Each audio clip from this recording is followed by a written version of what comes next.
When looking at Japanese warships, their armored cruisers tend to get little attention.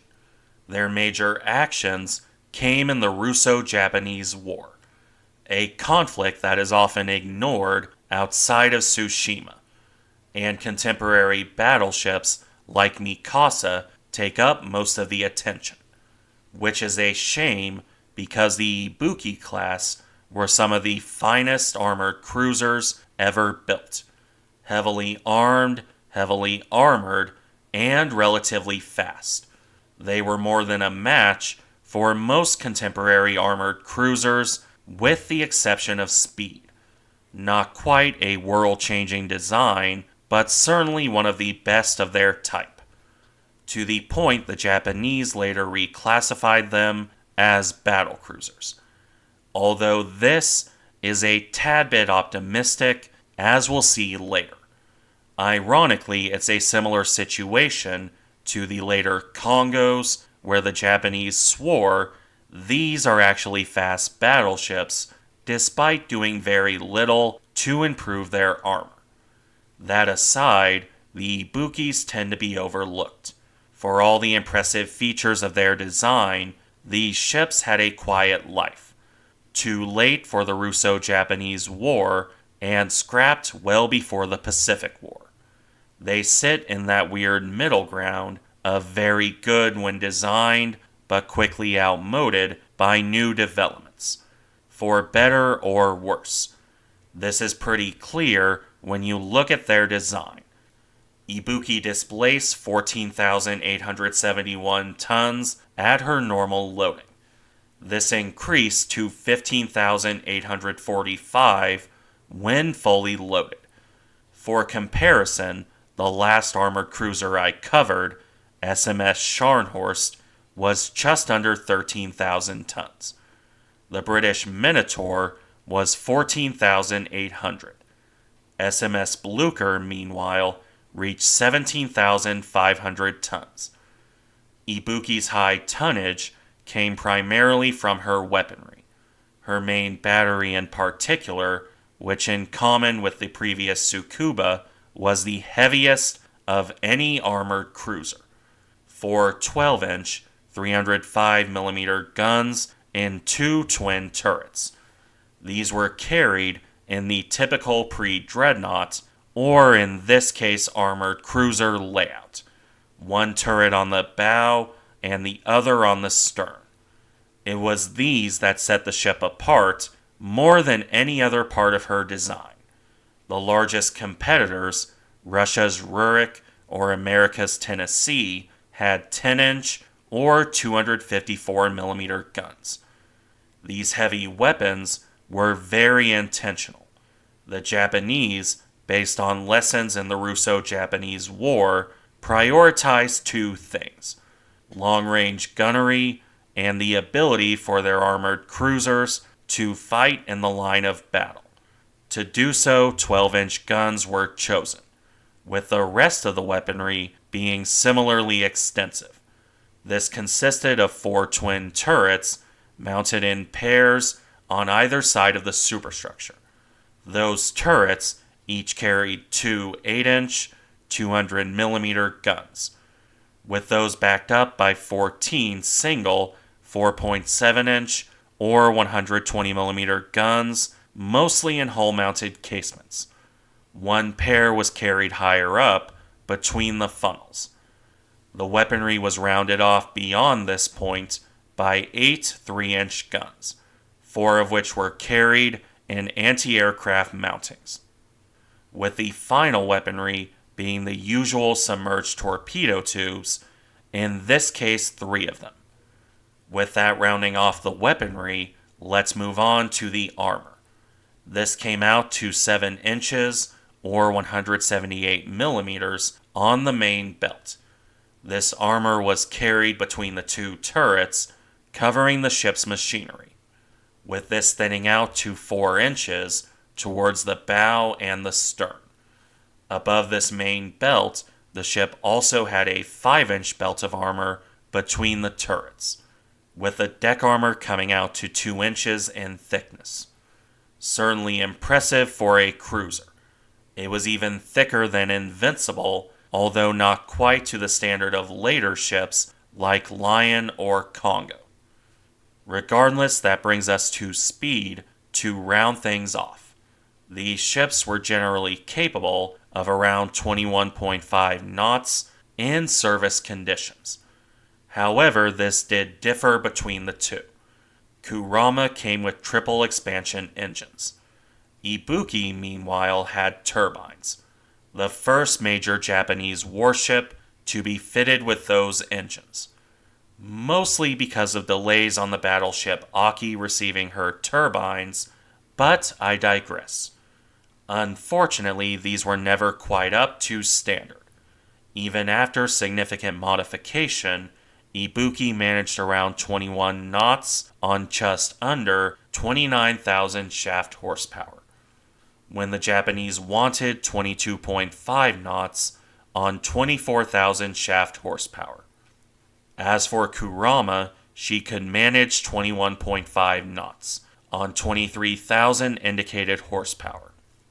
This speed was on the lower end for a contemporary armored cruiser. The big American cruisers were rated for 22 knots. The Scharnhorst sisters, meanwhile, were intended for just under 23, with that speed, 23 knots, being the standard for the British. It's not a major difference, of course, although even a couple knots can definitely matter for choosing an engagement. Still, these were by no means slow ships. They were faster than pre-dreadnoughts and could keep up with most of the new dreadnoughts. In any case, however, that finishes off the design. Now we can move to service. As I mentioned earlier, these ships were born out of the Russo-Japanese War. During that conflict, the Japanese used their armored cruisers to great success. This led to a focus on improving these ships, particularly their firepower and ability to fight in the line with the battleships. Not necessarily for directly engaging enemy capital ships, so much as for defeating their cruisers. Regardless, this change in doctrine would result in two classes, the Tsukuba-class and the improved Ibuki-class, with Ibuki laid down on May 22, 1907. Kurama, her sister ship, was laid down earlier on August 23, 1905. Both of the cruisers would be launched in 1907. Ibuki on November 21st and Kurama a month earlier on October 21st.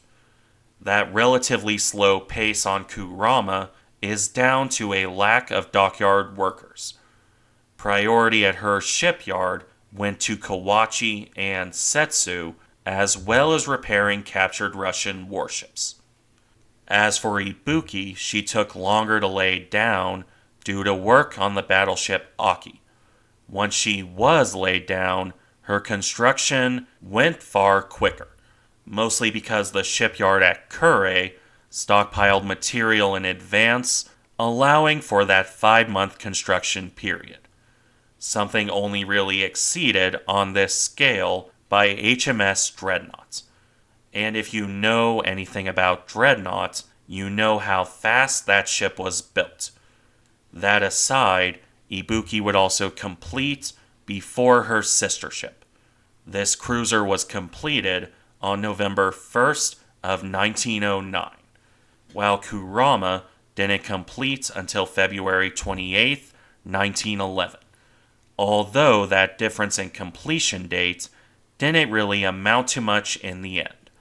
As you could expect, neither cruiser had much to do during their early careers, although both of them would be reclassified as battlecruisers when those took over from armored cruisers. As I noted earlier, this was a bit optimistic. While certainly more powerful than other armored cruisers, I would hesitate to call them battlecruisers. The ships were slow for their type. They carry 12-inch guns, but in the pre-dreadnought layout. They didn't come with an all-big gun layout, so you can't really call them dreadnought armored cruisers. Certainly not like Invincible. And their armor, while impressive, was still only an inch thicker than other contemporary armored cruisers. Personally, I'd stick with calling them really powerful armored cruisers. They certainly had the armor and firepower. But I recognize people may dispute the point, so take that with a grain of salt. In any case, let's return to service. Both of the cruisers had similar beginnings to their career. Ibuki would represent Japan during the coronation of Thailand's king in 1911, while Kurama would do much the same on the other side of the world. In her case, she visited Britain on June 24, 1911, for the coronation review of King George V. Beyond this, there's not much of note for the 1911 through 1914 period. Mostly training and the like, since Japan was at peace. That would only change in 1914, with the Great War breaking out in Europe. This would later come to Asia when the Japanese activated their alliance with the British. Not really out of any sense of altruism, mind you, but to take the chance to seize Germany's Pacific colonies. That said, this didn't actually mean much in the way of combat for the Imperial Japanese Navy. The Germans, recognizing the likelihood of war, had removed most of their ships from China before Japan declared war on August 23rd of 1914. That meant Ibuki and Kurama had very little to do. The cruisers would mostly spend their time on convoy escort duty, or alternatively, attempting to hunt down the German East Asia Squadron. Ibuki joined the British in Singapore to try and catch SMS Emden, before leaving that duty to escort a convoy of Anzac troops in September 1914. This kept her from going after Emden when the cruiser was located in the Cocos Islands. Ibuki remained on guard duty while the other escorting cruiser, HMAS Sydney, was detached to hunt Emden. This would result in the German cruiser's ultimate destruction, which removed any real threat to the convoy, so Ibuki sailed to Truk and out of the war. Ibuki would see no major action after this point. As for Kurama, she spent the early war trying to chase down the East Asia Squadron. Much like her sister with Emden, however, this came to nothing. Von Spee sailed for the Americas, and Kurama found nothing. Instead, she helped with the seizure of Truk and the other Caroline Islands by the Japanese. Not that there was much to do there either. Once all the German colonies were secured, Kurama joined her sister on patrol duty, without any further offensive or defensive action, at least for the Great War. In the immediate aftermath, Kurama would support the Japanese intervention in Siberia during the Russian Civil War, although this would have only amounted to covering the landings and maybe some shore bombardment. There would be no repeat of the Russo-Japanese War here. It would also be the last bit of excitement for these cruisers. With the coming of the Washington Naval Treaty in 1922, the Ibukis would be sold for scrap. They were outdated, and the Japanese had better ships to use their limited tonnage on. So without seeing proper ship-to-ship combat, Ibuki and Kurama would both be sold for scrap in 1923. A sad, but not particularly surprising outcome. They simply lacked an enemy to fight, short of sailing all the way to Europe. Thank you for watching. Remember to like, comment, and subscribe if you enjoy the content, and I'll see you in the next one.